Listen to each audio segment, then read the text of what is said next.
बिस्मिल्लाहिर्रहमानिर्रहीम। अस्सलाम वालेकुम। उम्मीद करती हूँ आप सब खैरियत से होंगे। मेरे यूट्यूब चैनल की तरफ से आपको खुशामदीद। आसमान की तरफ सर उठाकर इस्तग़फ़ार कीजिए, अल्लाह मुस्कुरा कर माफ़ कर देंगे।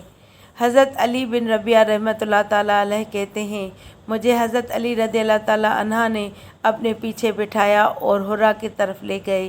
फिर आसमान की तरफ सर उठाकर फरमाया, ए अल्लाह मेरे गुनाहों को माफ़ फरमा, क्योंकि तेरे अलावा और कोई गुनाहों को माफ़ नहीं करता।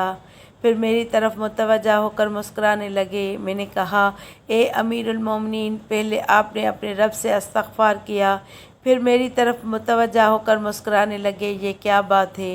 उन्होंने फरमाया, हुज़ूर अकरम सल्लल्लाहु अलैहि वसल्लम ने एक दिन मुझे अपने पीछे बिठाया था, फिर मुझे हुर्रा की तरफ ले गए थे। फिर आसमान की तरफ सर उठाकर फरमाया, ए अल्लाह मेरे गुनाहों को माफ़ फरमा, क्योंकि तेरे अलावा और कोई गुनाहों को माफ़ नहीं करता। फिर मेरी तरफ मुतवज्जा होकर मुस्कुराने लगे थे।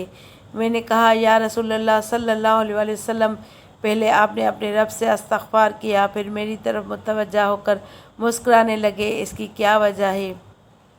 फरमाया, मैं इस वजह से मुस्कुरा रहा हूँ कि मेरा रब अपने बंदे पर ताज्जुब करके मुस्कुराता है और कहता है, ए बंदे, इस बंदे को मालूम है कि मेरे अलावा और कोई गुनाहों को माफ़ नहीं करता। चैनल को सब्सक्राइब करके बेल आइकन को दबाएं ताकि मेरी हर नई वीडियो का नोटिफिकेशन आपको सबसे पहले मिले।